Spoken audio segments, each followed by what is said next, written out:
Hey hello everyone. Kamal this side. तो चलो भाई, हाय है ना। देखो, पार्लियामेंट चल रहा है हमारा, उसी में ना मे बी आज ख़त्म कर दूंगा, मैं दोनों पार्ट आज ही अपलोड कर दूंगा। तो एक चीज़ समझो कि मतलब आज हम डिस्कस करेंगे यार मोशन। अब ये फिजिक्स वाला मोशन नहीं है ना, जो मोशन बेसिकली पार्लियामेंट में पास होता है ना। और रिजोल्यूशन, मोशन और रिजोल्यूशन की बात करेंगे आज। अब ये समझो भाई कि प्लीज़ वीडियो को ना बहुत प्यार से देखना, और इस वीडियो को 2x पे मत करना, मैं पहले ही बता रहा हूँ, ठीक है। जिसको 2x पे ज़्यादा जल्दी है भाई वो छोड़ सकता है ना। क्योंकि यार ये टॉपिक ही ऐसा है, तुम्हें समझ में आएगा नहीं मोशन ना ही रिजोल्यूशन, ठीक है। तो इसको समझ लो पहले अच्छे से, और चलो स्टार्ट करते हैं, ठीक है। लेकिन यार मोशन रिजोल्यूशन से पहले ना एक और छोटी सी चीज़ रह गई थी पिछली वीडियो में, वो कवर कर लेते हैं पहले। क्वेश्चन आवर और जीरो आवर क्या होता है ये देख लो, ठीक है। ये भी पार्लियामेंट्री प्रोसीडिंग का ही कुछ डिवाइसेस होते हैं, कुछ पार्ट्स होते हैं, उन्हीं को देख लो क्या क्या होता है। देखो, सबसे पहली बात क्या है कि जब पार्लियामेंट की सिटिंग स्टार्ट होती है, जब पार्लियामेंट अपनी मीटिंग स्टार्ट करता है, सिटिंग स्टार्ट होती है, तो उसके पहले घंटे को बोलते हैं क्वेश्चन आवर, है ना। उसका पहला घंटा बहुत इंपॉर्टेंट होता है, उसी को क्वेश्चन आवर बोलते हैं। अब इसमें होता क्या है, इसमें जो मेंबर्स होते हैं तुम्हारे वो क्वेश्चन पूछते हैं, जो प्राइवेट मेंबर होते हैं बेसिकली वो क्वेश्चन पूछते हैं, और जो मिनिस्टर होते हैं उनको आंसर देना होता है, ठीक है। तो क्वेश्चन मेंबर से भी पूछा जा सकता है, वो मैं बाद में बताऊँगा। तो मेंबर्स जो हैं वो क्वेश्चन पूछते हैं, लेकिन जो मिनिस्टर हैं वो आंसर देते हैं, ठीक है। अब क्वेश्चन आंसर जो चलते हैं ना वो 3 तरीके के होते हैं भाई, सुनो पहली बात। याद करने की ट्रिक बता रहा हूँ, याद हो जाएगा एक बार में, ठीक है, प्यार से बस सुन लेना। पहली चीज़ स्टार्ट क्वेश्चन होते हैं ना। अब एक बात बताओ, कोई चीज़ तुम अपने नोट्स बनाते हो और उसमें स्टार्ट होते हैं ना, कुछ चीज़ स्टार्ट होती हैं, तो जो स्टार्ट चीज़ें होंगी वो इंपॉर्टेंट होती हैं ना। और जो इंपॉर्टेंट चीज़ें होती हैं ना उनके लिए रुका नहीं जाता, वो तुरंत पूछ ली जाती हैं। रिक्वायर्स ओरल आंसर, है ना। मिनिस्टर से बोला, हाँ भाई, अ, ये बताओ ये क्या, इसका आंसर आंसर क्या होगा, है ना। तो मिनिस्टर ये नहीं बोलेगा कि रुको भाई साहब अभी लिख के बता रहा हूँ, तो मिनिस्टर क्या बोलते हैं, मिनिस्टर को तुरंत आंसर देना होता है, क्योंकि वो चीज़ स्टार्ट है, इंपॉर्टेंट है, ठीक है। दूसरी चीज़, जब मिनिस्टर जी बोल के बोल रहे हैं ना, बोल रहे हैं, तो बोलते टाइम उनसे कई चीज़ें छूट भी हो सकता है, हो भी तो सकता है कि छूट जाएँ, जब तुम कोई आंसर वांसर सुनाते हो सकता है कोई चीज़ें छूट जाएँ, तो उनके लिए सप्लीमेंट्री क्वेश्चंस भी अलाउ होते हैं। अब मैंने तुम्हें सिर्फ याद रखने का एक प्रोसीजर बताया, ठीक है। अब तुम्हें याद क्या रखना है कि जो स्टार्ट क्वेश्चन होते हैं, पहली बात वो ग्रीन कलर के होते हैं, ग्रीन कलर में पूछे जाते हैं। दूसरा, उन स्टार्ट क्वेश्चंस का आंसर ओरली देना पड़ता है, और स्टार्ट क्वेश्चन में सप्लीमेंट्री क्वेश्चंस अलाउ हैं, है ना। तो ये याद रखना। अब देखो, अनस्टार्ट क्वेश्चंस कौन से होते हैं, अनस्टार्ट क्वेश्चंस व्हाइट होते हैं, और अनस्टार्ड है, इंपॉर्टेंट नहीं है, तो फिर रिटन आंसर होंगे इनके, है ना। बाद में भी मतलब रिटन आंसर का मतलब है कि लिख के देंगे। और दूसरा, सप्लीमेंट्री क्वेश्चंस अलाउ नहीं होते हैं ना अनस्टार्ड क्वेश्चन में, ये भी याद रखना। अनस्टार्ड जो क्वेश्चन होते हैं उनमें सप्लीमेंट्री क्वेश्चंस जो होंगे अलाउ नहीं होते। अब आते हैं शॉर्ट नोटिस क्वेश्चन, तो वो शॉर्ट नोटिस क्वेश्चन कौन से होते हैं, जिनका आंसर ओरली दिया जाता है, और वो क्वेश्चंस जिनको 10 दिन का नोटिस देके पूछा जाता है बेसिकली, है ना। Notice of less than 10 days, 10 दिन से कम कम दिन का नोटिस देकर उन्हें पूछा जाता है बेसिकली, और लाइट पिंक कलर में होते हैं, ठीक है बॉस। अब देखो कि क्या मिनिस्टर्स से ही क्वेश्चन पूछे जाते हैं, तो नहीं भाई, प्राइवेट मेंबर से भी क्वेश्चन पूछे जाते हैं, और जो क्वेश्चन प्राइवेट मेंबर से पूछे जाते हैं वो येलो कलर के होते हैं, ठीक है। कलर दिख रहा है ब्लैक। चलो यार, तुम भी क्या याद रखोगे, रेड कर लेते हैं, ठीक है। चलो, तो जो क्वेश्चन येलो कलर से पूछे जाते हैं उनको बेसिकली बोलते हैं तुम्हारे प्राइवेट मेंबर क्वेश्चन, ठीक है। अब देखो, क्वेश्चन आवर के बाद में जस्ट स्टार्ट होता है जीरो आवर। जीरो आवर में क्या होता है, जीरो आवर जो है, पहली बात तो ये ध्यान रखो कि रूल ऑफ प्रोसीजर में मेंशन नहीं है ना। ये इंडियन इनोवेशन है, इंडिया ने खुद ही ऐड किया है इसे, और कहीं तुम्हें देखने को मिलेगा ये पता नहीं, नहीं मिलेगा, ठीक है। तो इंडियन इनोवेशन है पहली चीज़, जीरो आवर, और जो है मेंस रूल ऑफ प्रोसीजर में मेंशन नहीं है, ठीक है। और जस्ट क्वेश्चन आवर के बाद में स्टार्ट होता है, और एजेंडा ऑफ द डे तक चलता है। अब एजेंडा ऑफ द डे क्या है कि आखिर में पूरे दिन का निष्कर्ष क्या निकला वो शाम में बता देना कि अच्छा आज ये हुआ। तो एजेंडा ऑफ द डे तक ये चलता है, ठीक है। अब आ गया हो अब भाई आज के मोस्ट इंपोर्टेंट टॉपिक, मोशन और तुम्हारा वो रिजोल्यूशन, ठीक है। अब सुनो प्यार से मेरी बात को, एक काम करो, अगर 2x 1.5x पे देख रहे हो तो इसे प्लीज 1x पे कर लो, ठीक है। सुनो, motion, discussion on a matter of public importance can takes place through a motion with the consent of presiding officer moved by the member to raise discussion। देखो, पार्लियामेंट में कोई भी भैया तुम्हारी बातें चल रही हैं, ठीक है, तुम्हें बीच में उंगली करनी है, तुम्हें बीच में उंगली करनी है, तुम्हें कोई मतलब इनका जो डिस्कशन चल रहा है उस डिस्कशन को तुम्हें लग रहा है कि ये डिस्कशन फालतू के चल रहा है, इस डिस्कशन को और किसी टॉपिक पे लेके आते हैं, है ना। तो ऐसी चीज़ों के लिए हम पास कराते हैं मोशन को, है ना। मोशन बेसिकली क्या है कि अच्छा, ऑब्जेक्शन उठाना, आओ भाई इस टॉपिक को छोड़ो, इस पे बात करते हैं, इस तरीके से इसको बोलते हैं मोशन, ठीक है। आगे मोशन समझ में, तो मोशन क्या होता है कि पब्लिक इम्पोर्टेंस ये जो टॉपिक्स होते हैं, जो पब्लिक के फेवर में टॉपिक्स होते हैं, उन टॉपिक्स के ऊपर डिस्कशन कराना, है ना, थ्रू अ मोशन। और एक मोशन पास तुमने कर दिया, और जब प्रिसाइडिंग ऑफिसर जो है उसे अपना असेंट दे देगा कि ठीक है भाई, अपना कंसेंट दे दिया प्रिसाइडिंग प्रिसाइडिंग ऑफिसर ने, तो तुम्हारा जो डिस्कशन है वो हटके तुम्हारे वाले टॉपिक पे आ जाएगा, ठीक है। इसे बोलते हैं मोशन। अब मोशन समझो, मोशन होते हैं तुम्हारे 3 तरीके के, ठीक है। पहला होता है सब्सटेंटिव मोशन, दूसरा होता है सब्स्टिट्यूट मोशन, और तीसरा होता है सब्सिडरी मोशन। भाई मेरो भाई मेरे सुनो, देखो, सब्सटेंटिव मोशन वो मोशन होते हैं जो इंडिपेंडेंट पास होते हैं, है ना, सेल्फ कंटेन्ड इंडिपेंडेंट। ये कोई इंडिपेंडेंट मोशन पास होगा जो कि इंपॉर्टेंट मैटर से रिलेट करते हैं, है ना। तो सब्सटेंटिव मोशन तब लाया जाता है जब कोई इंपॉर्टेंट मैटर हो, जैसे कि इम्पीचमेंट, है ना, जैसे कि तुम्हारा इम्पीचमेंट, या किसी को भी हटाना है, कोई बड़ी कॉन्स्टिट्यूशनल प्रोसेस उसे हटाना है, तो ऐसे मैटर्स में कौन सा मोशन पास किया जाता है, सब्सटेंटिव मोशन। और ये इंडिपेंडेंटली आता है, किसी भी और दूसरे मोशन से रिलेट नहीं करेगा। इंडिपेंडेंट एक आएगा, सिर्फ किस लिए आएगा, इंपॉर्टेंट मैटर्स के लिए। तो याद रखना, इंपॉर्टेंट मैटर्स के लिए कौन सा मोशन पास होता है कॉन्स्टिट्यूशन में, सब्सटेंटिव मोशन, ठीक है। दूसरा आता है सब्स्टिट्यूट मोशन। सब्स्टिट्यूट मोशन में क्या होता है, सब्स्टिट्यूट मोशन में ये होता है कि it moved in substitution of an original motion and proposes an alternative to it. अब मान लो कि तुमने कोई मोशन पास किया, है ना, कि मतलब प्रेसिडेंट के इम्पीचमेंट से रिलेटेड, तो उसका कोई और अगर सब्स्टिट्यूट है, कोई और रास्ता है, तो उसके लिए तुम सब्स्टिट्यूट मोशन पास करोगे, है ना। और एक बार याद रखना कि सब सब्स्टिट्यूट मोशन पास हो गया, अगर सब्स्टिट्यूट मोशन हाउस में पास हो गया, अडॉप्ट कर लिया, तो ये सुपरसीड कर जाएगा ओरिजिनल मोशन को, मतलब कि ओरिजिनल मोशन खत्म कर दिया जाएगा, तुम्हारा जो सब्स्टिट्यूट मोशन है वो चालू होगा, ठीक है। जैसे कि तुमने एक बिल दिया, तुमने एक मोशन पास करा, ठीक है, कि इससे रिलेटेड हमने एक मोशन पास कर दिया, ये हो गया तुम्हारा सब्सटेंटिव मोशन, ठीक है। अब तुम चाह रहे हो कि इसी मोशन में कोई चेंजेस हो, कुछ अमेंड्स हो, या फिर इसका कोई अदर सब्स्टिट्यूट हो, अदर कोई अल्टरनेटिव मेथड हो, तो उसके लिए तुम लेके आओगे सब्स्टिट्यूट मेथड। अब ये अपडेटेड वर्जन है, तो जो तुम्हारा ओरिजिनल मोशन है उसे कैंसिल कर दिया जाएगा, और इसको जो है अडॉप्ट कर लिया जाएगा, ठीक है। अब इस पे बहस होगी, आया समझ।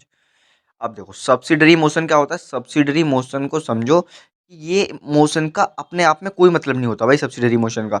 ये बस एक तरीके से हेल्पिंग मोशन होता है, जो ओरिजिनल मोशन को सपोर्ट करने के लिए आता है, ठीक है।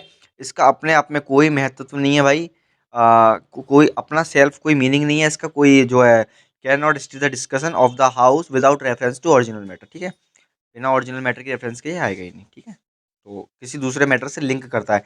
बेसिकली ये इंडिपेंडेंट था ना, substantive motion, subsidiary motion dependent होता है, ठीक है। इतना याद रखना। अब सब्सिडरी मोशन जो 3 पार्ट्स में डिवाइड है, एंसिलरी मोशन, सुपरसीडिंग मोशन, और तुम्हारा अमेंडमेंट मोशन, ठीक है। 3 तरीके सब्सिडरी मोशन होते हैं तुम्हारे। पहला हो गया एंसिलरी मोशन, दूसरा सुपरसीडिंग मोशन, तीसरा अमेंडमेंट मोशन। अब देखो, एंसिलरी मोशन क्या होता है, used as regular way of proceeding with various kind of business. अगर तुम्हें कोई भी रेगुलर वे में प्रोसीडिंग करनी है, तो उसके लिए तुम एंसिलरी मोशन पास करोगे। तुम्हें सुपरसीडिंग मोशन का मतलब है कि moved in debate to supersede that issue, है ना। तुम किसी कोई डिबेट चल रही है, और किसी डिबेट से रिलेटेड तुमने बीच में जो है अपना सुपरसीडिंग मोशन ऐड कर दिया, तो किसी इशू के ऊपर बात चल रही थी, तो उस इशू को सुपरसीड करने के लिए, है ना, उस इशू को बढ़ाने के लिए, उस इशू में कुछ ऐड करने के लिए, ऐसी चीज़ें करने के लिए तुम सुपरसीडिंग मोशन पास पास करते हो, आया समझ। और अमेंडमेंट के लिए कि कोई ओरिजिनल मोशन था, ठीक है, ऑलरेडी, और मतलब कोई ओरिजिनल मोशन ऑलरेडी पास था, और जिस पे बहस चल रही थी, लेकिन तुम उसमें कुछ अमेंड कराना चाह रहे हो, है ना, तुम उसको मॉडिफाई कराना चाह रहे हो, उसके किसी ओरिजिनल मोशन के किसी एक छोटे से पार्ट को मॉडिफाई कराना चाह रहे हो, कि अच्छा ये चीज़ ऐसे नहीं ऐसे होगी, तो उसके लिए तुम्हें अमेंडमेंट मोशन लाना पड़ेगा, ठीक है जी। इतना याद रखना। अब देखो, हर देश के पार्लियामेंट में ये 3 तरीके के मोशन होते हैं, substantive motion, substitute motion, subsidiary motion. लेकिन हमारे इंडियन पार्लियामेंट में ना कुछ और मतलब और मोशंस भी होते हैं, उन्हें और पढ़ लो जो इंडियन कॉन्स्टिट्यूशन में मेंशन है, ठीक है। आओ, पहला भाई अब होते हैं स्टार्ट जो इंपॉर्टेंट हैं, जो सीडीएस एनडीए में काफी बार पूछे जाते हैं। पहला क्लोजर मोशन, है ना, motion moved by a member to cut short the debate on a matter before the house. आया समझ, नहीं आया, अब समझाते हैं तुम्हें हम। देखो, एक ऐसा मोशन जो एक मेंबर पास कर दे to cut the short debate on a matter, है ना, कोई अगर डिबेट चल रही है बहुत इंपॉर्टेंट, और तुम्हारे पास कोई जो है एक ऐसा टॉपिक है जिस पे तुम चाहते हो कि तुम्हारा जो मतलब हाउस है उसका अटेंशन तुम्हारी तरफ आ जाए, है ना, तुम्हारी तरफ आ जाए, तो तुम क्लोजर मोशन पास करोगे। अगर क्लोजर मोशन एक बार एक्सेप्ट कर लिया गया, तो जो डिबेट चल रही थी पार्लियामेंट में उसको रोक दिया जाएगा, और तुम्हारे मैटर पे वोटिंग होगी, ठीक है। तुम्हारे मैटर पे वोटिंग होगी कि भैया चलो स्टार्ट करते हैं। इस तरीके से।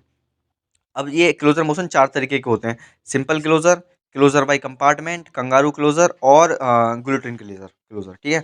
सिंपल क्लोजर बेसिकली क्या होता है कि एक इंसान खड़े होकर बोलेगा, अच्छा भाई ये जो है टॉपिक ज़्यादा हो गया है, इससे रिलेटेड, इससे मतलब इसके अलावा भी हमारे पास कई टॉपिक हैं, उन पे डिस्कशन करते हैं। तो सिंपल क्लोजर बेसिकली सिंपल इंसान खड़ा होके बेसिकली बोल देगा, ठीक है?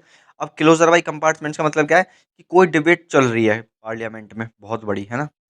उस डिबेट्स को तुम तोड़ लो पहले तो पार्ट्स में, है ना? तो उसके कुछ छोटे-छोटे पार्ट्स बन जाएँगे जिन पे हम जो है डिस्कशन कर सकते हैं। हाँ, तो बेसिकली एक पार्ट को उठा के उसको बोलते हैं कि कंपार्टमेंट्स में तोड़ लिया और उस पे एक मोशन पास किया कि अच्छा ये वाला पार्ट बहुत इंपॉर्टेंट है, ये वाला जो है ऊपर वाला। इस पे डिबेट करो पहले, पहले इस पे डिबेट होगी। तो इसे बोलते हैं क्लोज़र बाय कंपार्टमेंट, ठीक है? अब देखो कंगारू क्लॉज़ेज़ में क्या होता है कि तुमने कोई मोशन पास किया, अब उस मोशन में जो है टाइम लग रहा है ना? तो तुम करोगे क्या कि कंगारू मोशन में कि उसकी जो इम्पोर्टेंट क्लॉज़ेज़ होंगी ना, जो उस मोशन की इम्पोर्टेंट क्लॉज़ेज़ होंगी, उनके ऊपर डिस्कशन होगा बस, उनके ऊपर डिबेट होगी, जो इम्पोर्टेंट क्लॉज़ेज़ होंगी। तो कंगारू मोशन में क्या होता है इम्पोर्टेंट क्लॉज़ेज़ पे बहस चलती है ना? इम्पोर्टेंट क्लॉज़ेज़ पे। और ग्लूटिन क्लोज़र में क्या है कि कोई मोशन है जिसका तुमने इम्पोर्टेंट सब डिस्कस कर लिया। अब तुम्हें जो मतलब अनडिस्कस्ड पार्ट रह गया है, उसके ऊपर अगर तुम्हें डिस्कशन करना है तो उसके लिए ग्लूटिन क्लोज़र लाओगे तुम। कि सबको लग रहा है कि अच्छा ये मोशन के ऊपर सारी बातें होंगी लेकिन तुम्हें अगर लग रहा है कि अच्छा इस मोशन का कुछ अनडिस्कस्ड पार्ट रह गया है, कोई डिबेट का अनडिस्कस्ड पार्ट रह गया है, तो तुम ग्लूटिन क्लोज़र मोशन लेके आ सकते हो। जिसके तहत तुम करोगे क्या कि जो अनडिस्कस्ड क्लॉज़ेज़ हैं उनके ऊपर डिस्कशन होगा। ठीक है? जिन पे मतलब बातें नहीं हुई हैं, उन पे तुम्हें बातें करनी है, तो तुम ग्लोटिंग क्लोज़र लेके आओगे। ठीक है जी? आओ, आगे आओ। अब आते हैं प्रिविलेज मोशन पे। देखो प्रिविलेज मोशन समझो, concerned with the breach of parliamentary privilege by the minister, है ना? देखो प्रिविलेज मोशन पहली बात एक मेंबर पास करेगा और वो कब पास करेगा जब उसे लग रहा होगा कि कुसी किसी मिनिस्टर ने पार्लियामेंट में कोई ब्रीच किया है। ब्रीच का मतलब उससे कोई गलती हुई है, पार्लियामेंट्री प्रिविलेजेस में उससे कोई ब्रीच हुआ है ना? कोई उस पे गलती हुई है या कोई वो गलत चीज़ें हैं, कोई गलत काम कर रहा है, इसलिए प्रिविलेज मोशन लाया जाता है। एक मेंबर लेके आता है अगेंस्ट अ मिनिस्टर, ठीक है जी? कोई मिनिस्टर अगर गलत डिबेट दे रहा है, कोई मतलब किसी टॉपिक पे कुछ उल्टा-सीधा बोल रहा है, तो उसके लिए प्रिविलेज मोशन लेके आ सकता है कोई मेंबर और फिर देखा जाएगा ये क्या होना है, ठीक है?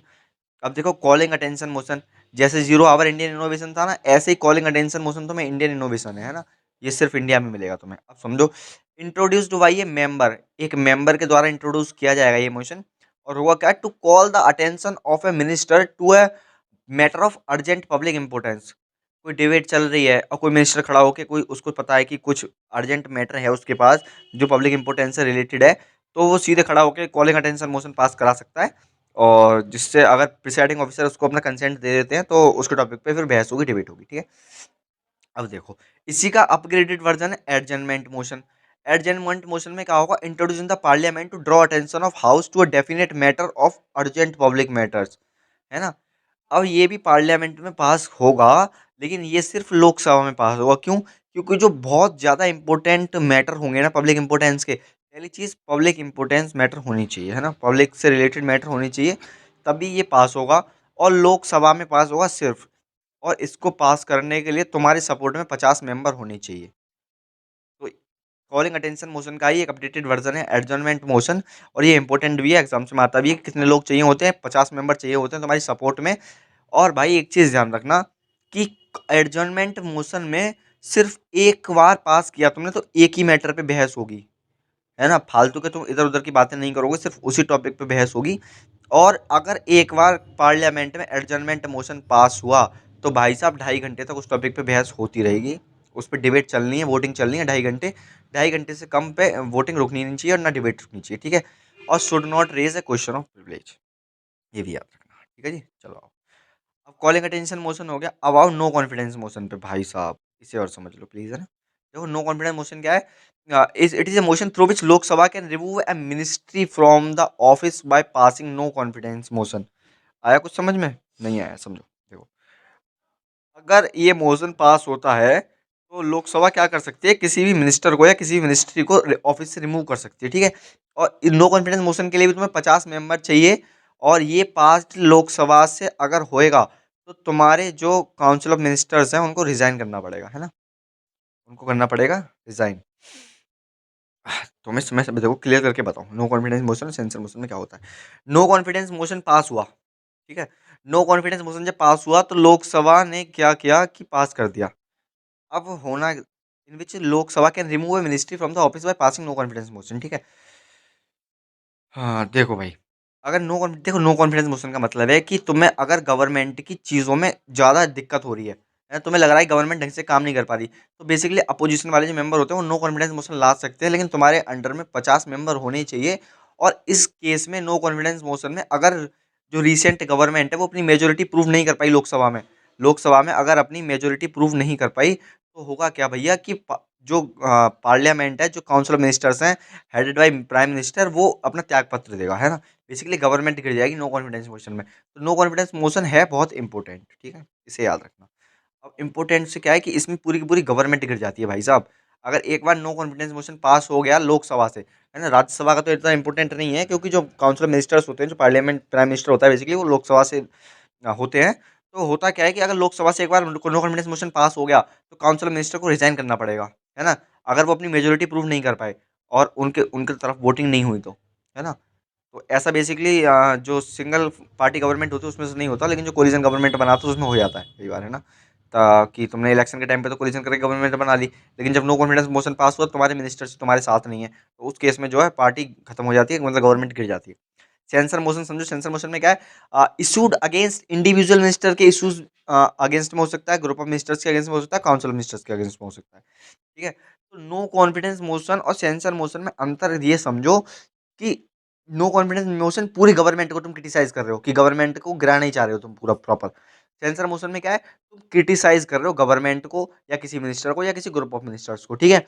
इसमें तुम करोगे क्रिटिसाइज कि अच्छा तुम्हारा ये जो एक्चुअली जो तुम्हारी ये वो है ना पॉलिसी, ये हमको पसंद नहीं आ रही, इसके ऊपर क्रिटिसाइज कर रहे हैं हम, तो इस तरीके से, ठीक है? और एक बार अगर ये लोकसभा से पास हो गया, तो तुम अपनी पॉलिसी चेंज करोगे, अपना मतलब जो तुम्हारा मैनर ऑफ वर्किंग है वो चेंज करोगे, लेकिन जो काउंसिल ऑफ मिनिस्टर है वो रिज़ाइन नहीं करेगी, है ना? तो यही अंतर है सेंसर और नो कॉन्फिडेंस मोशन में। सेंसर मोशन में रिज़ाइन नहीं करना पड़ता, नो कॉन्फिडेंस मोशन में रिज़ाइन करना पड़ेगा अगर तुम्हें मेजॉरिटी प्रूव नहीं हुई तुम्हारी लोकसभा में तो। अब आते हैं मोशन ऑफ थैंक्स। देखो, मोशन ऑफ थैंक्स क्या है?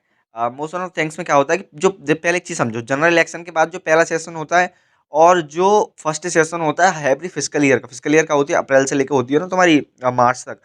तो जे मतलब फरवरी से लेके मार्च तक, सॉरी। फर क्या बोल दिया मैंने, फरवरी टू फरवरी, मतलब 1 मार्च से स्टार्ट हो जाता है ना तुम्हारा फिस्कल ईयर, मार्च से या अप्रैल से? है ना? मार्च से। तो ये याद रखना। तो first session of every fiscal year में होता क्या है कि जो तुम्हारे प्रेसिडेंट हैं वो एड्रेस करते हैं पहला सेशन आफ्टर फिस्कल ईयर, या तुम्हारे जनरल इलेक्शन के बाद जो पहला सेशन होता है इलेक्शन के बाद, उसको प्रेसिडेंट एड्रेस करते हैं। इसमें प्रेसिडेंट करते क्या है कि गवर्नमेंट की पॉलिसीज़ को आउटलाइन करते हैं, बताते हैं कि पिछले साल गवर्नमेंट की क्या-क्या पॉलिसीज़ थी, इस साल गवर्नमेंट की क्या-क्या पॉलिसीज़ हैं, ठीक है? तो ये होता है मोशन ऑफ थैंक्स। अब motion is put to vote, और मोशन ऑफ थैंक्स जब इंट्रोड्यूस होता है और ये वोटिंग के लिए डलता है, must be passed in the house. Pass होना ज़रूरी है, otherwise it amounts to defeat the government. इसमें भी गवर्नमेंट को फिर डिफीट हो जाता है ना? गवर्नमेंट को रिज़ाइन करना पड़ेगा पूरी की पूरी को, और मोशन ऑफ थैंक्स पास नहीं होता। अरे यार सीधी-सी बात है ना, जब तुम्हारे पास पॉलिसीज़ ही नहीं है, तुम्हें यही नहीं पता कि काम कैसे करना है, तो गवर्नमेंट तो गिरेगी ना, तो मोशन ऑफ थैंक्स इसलिए आता है। अब देखो, no day yet named motion, ये एक और 2 इम्पोर्टेंट अनइम्पोर्टेंट है, ज़्यादा इम्पोर्टेंट तो नहीं है, इसे समझ लो, नॉन इम ठीक है? इसमें बेसिकली है no day yet named motion में कि ठीक है, अगर तुमने पास किया, स्पीकर इसको एडमिट कर लेगा, लेकिन इसकी डेट नहीं बताएँगे कि किस तारीख को जो डिस्कशन होना है ना? इसकी डेट फिक्स नहीं होती, तो इतना याद रखना। डायलेटरी मोशन में क्या होता है? It is a motion of adjournment of the debate on a bill, motion, resolution, a motion retarded or the delay or the process of business under consideration of the house।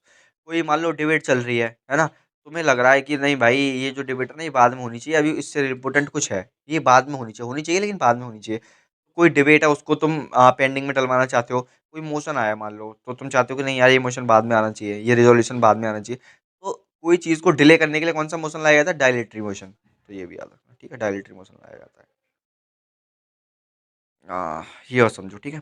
अब देखो, एक और device होती है point of order. Point of order क्या होता है? Basically member लेके आते हैं इसे, है ना?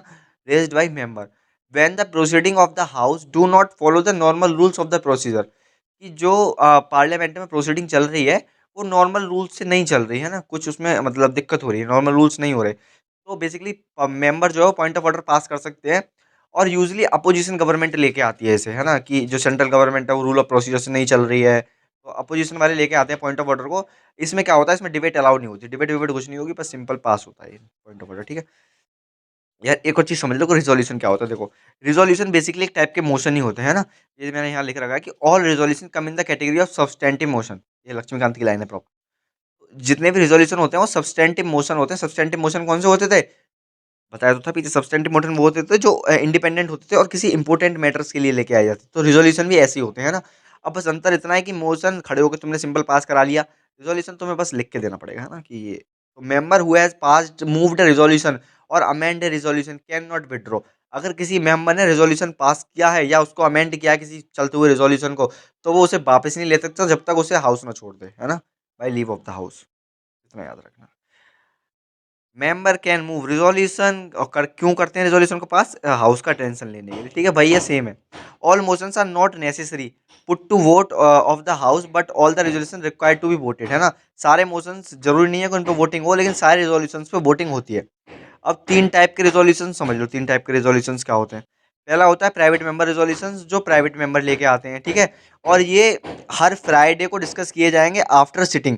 अगर प्राइवेट मेंबर रेजोल्यूशन पास हुआ तो वो फ्राइडे को डिस्कस होगा आफ्टर आफ्टरनून सिटिंग में, ठीक है। गवर्नमेंट रेजोल्यूशन है तो वो मिनिस्टर पास कर, मिनिस्टर लेके आएगा, मिनिस्टर के द्वारा मूव्ड होगा, और उसकी जो हियरिंग होगी या उसकी जो मतलब डिस्कशन होगा वो मंडे से थर्सडे किसी भी दिन हो सकता है, मंडे टू थर्सडे, ठीक है। एक होता है स्टेटूटरी रिजोल्यूशन, इसमें क्या होता है या तो प्राइवेट मेंबर लेके आ सकते हैं या फिर तुम्हारे मिनिस्टर लेके आ सकते हैं, ठीक है। बस इतना ही रखते हैं आज की क्लास में, मोशन और रिजोल्यूशन। एक क्लास और आएगी, है ना, उसमें मैं तुम्हें बताऊंगा कि कोई भी बिल जो है वो एक्ट कैसे बनता है, और जॉइंट सिटिंग वॉइंट सिटिंग क्या होती है, उसमें हम मतलब पार्लियामेंट खत्म कर देंगे। तो चैनल सब्सक्राइब कर सकते हो तुम, और अगर क्विज के लिए मिलना है तो टेलीग्राम का लिंक तुम्हें डिस्क्रिप्शन में मिल जाएगा, वहाँ से तुम टेलीग्राम ज्वाइन कर सकते हो, ठीक है। तो ध्यान रखो, टाटा बाय बाय।